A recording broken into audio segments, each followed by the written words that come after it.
In this video, I'm gonna teach you how to 1v1 in Deepwoken. It's a very easy process, so make sure to follow along. Deepwoken features 1v1 PvP. You will also be able to access 2v2 and 3v3 by following the steps in this video, and you can choose freely between any of these modes that you want to play.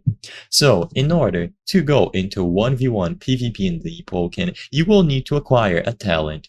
This talent is going to be the Chime of Conflict, and it is acquired by this NPC, Yama Quetzal.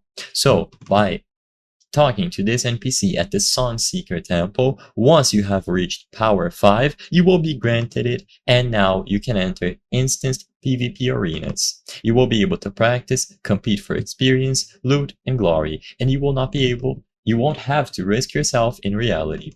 Keep in mind that this item is not usable while in the depths. So the very first thing that you have to do is talk to this NPC, Yama Quetzal, when you reach Power 5. You will be granted the Chime of Conflict, and now you are ready to PvP. So use this item and you will see this menu appear. PvP realm, what form of combat do you seek? You will see the number of arena skulls that you have remaining, and you can choose between 1-on-1, which is 1v1, 3v3, and then you can just cancel over here at the bottom.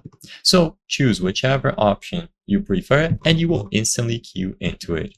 So if you select 1v1, you will be instantly taken to the matchmaking queue, and 1v1 arena maps are going to be unique from the 2v2 and 3v3 maps.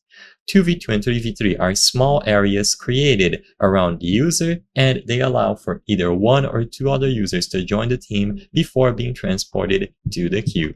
Afterwards, you will be waiting in the queue and you will be put into a match with an opponent. All players have to be ready if you are queuing for 2v2 and 3v3, and there will be a strict set of rules that I'm not going to cover fully in this video.